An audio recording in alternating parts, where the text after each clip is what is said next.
اعوذ باللہ من الشیطان الرجیم بسم اللہ الرحمن الرحیم صلی اللہ علی محمد وآلہ الطیبین الطاہرین المعصومین۔ ناظرین، ہماری آج کی گفتگو حدیث غدیر میں من کنت کا مفہوم ہے۔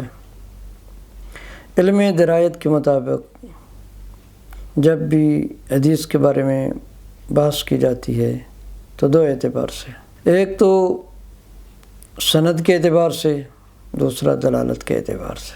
سندی اعتبار سے جب بحث کی جائے تو یہ حدیث غدیر شیعہ سنی کے درمیان متفق علیہ ہے اور خبر متواتر ہے۔ خبر متواتر کی تین قسمیں ہیں: تواتر لفظی، تواتر معنوی، تواتر اجمالی، اور تین اقسام میں سے اعلیٰ ترین قسم جو ہے وہ تواتر لفظی ہے۔ اور یہ حدیث من کنت مولا ہو فہذا علی مولا، یہ حدیث تواتر لفظی کے ساتھ نقل ہوئی ہے۔ سنی شیعہ تمام علماء اور محدثین، مفسرین اور مورخین کا اس بات پر اتفاق ہے۔ دوسری بحث جو کی جاتی ہے وہ دلالت کے اعتبار سے، آیا اس حدیث میں لفظ مولا کا معنی کیا ہے؟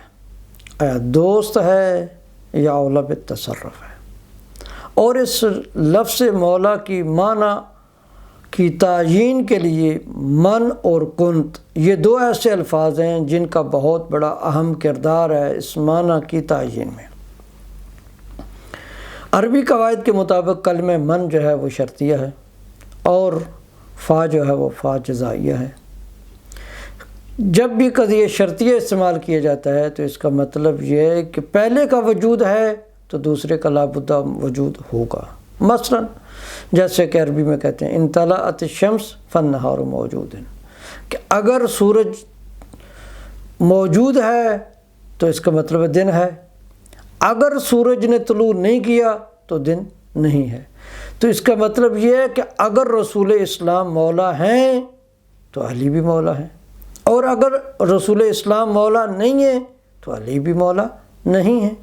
تو یہ خصوصیت ہے کلمہ من کی اس حدیث شریف میں۔ دوسرا کلمہ جو استعمال ہوا ہے کنت، عربی قواعد کے مطابق یہ کلمہ جو ہے اس کو ادوات زمانیہ کہتے ہیں یا نسب زمانیہ کہتے ہیں۔ اس کا مقصد جو ہوتا ہے، اس کا مقصد یہ ہوتا ہے کہ زمانے کی تعیین کرنا، اس نسبت کی تعیین کرنا ہے کہ من کنت مولا ہو کہ رسول اکرم صلی اللہ علیہ وآلہ وسلم کی ذات جس وقت سے مولا ہے اس وقت سے علی ابن ابی طالب مولا ہے۔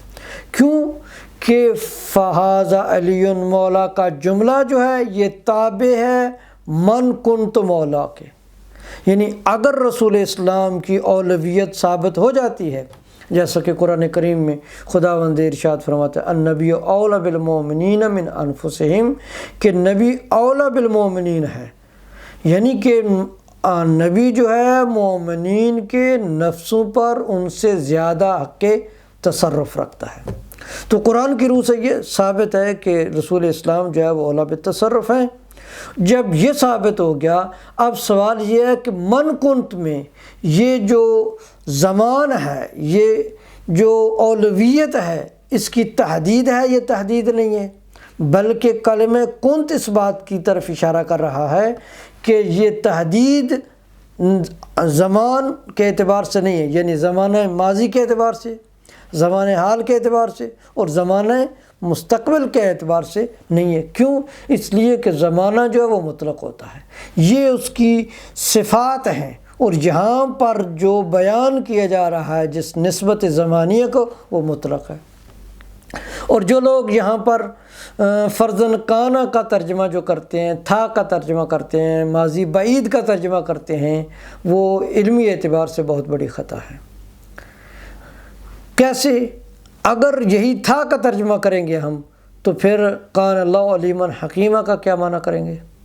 کہ اللہ تعالیٰ کی ذات جو ہے وہ ہمیشہ علیم اور حکیم ہے۔ اگر اس کا معنی تھا کے ساتھ کیا جائے، یعنی ماضی بعید کے ساتھ کیا جائے، تو اس سے کفر لازم آتا ہے۔ اس کا مطلب یہ ہے کہ خداوند عالم کی ذات ذات اور اس کے علم کو محدود کیا گیا زمانہ ماضی کی حد تک، یعنی حکمت ہو یا علم ہو، جبکہ ایسا نہیں ہے۔ ایک خود بہت بڑی علمی بحث ہے، وہ انشاءاللہ کسی اور مقام پر ہم ڈسکس کریں گے، لیکن یہاں یہ بیان کرنا مقصود ہے کہ من کنت میں یہ تحدید زمانی نہیں ہے، یعنی کہ رسول اسلام جس کے مولا ہیں، خواہ وہ آدم ہو، خواہ نوح ہو، خواہ ابراہیم ہو، خواہ موسیٰ ہو، خواہ عیسیٰ ہو، جس کے رسول اسلام مولا ہے، علی ابن ابی طالب بھی اس کے مولا ہیں۔ اب سوال یہ ہے کہ اگر مولا کا معنی دوست کیا جائے تو اس سے کیا نقص لازم آتا ہے، اس سے کیا اشکال لازم آتا ہے؟ اشکال یہ لازم آتا ہے کہ رسول اسلام کی ذات ہیں آقا اور ان کے تمام امتی ہیں غلام، اور اگر رسول اسلام کو بھی دوست کہا جائے، دوست سمجھا جائے، تو یہ سوء ادب ہے، اور جب رسول اکرم صلی اللہ علیہ وآلہ وسلم کے متعلق سوء ادب اختیار کیے جائے تو یہ توہین رسالت کے زمرے میں آتا ہے۔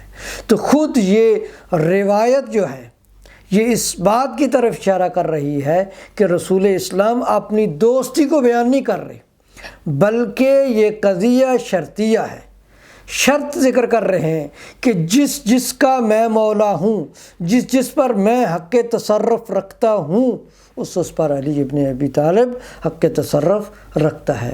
وآخر دعوانا الحمد للہ رب العالمین۔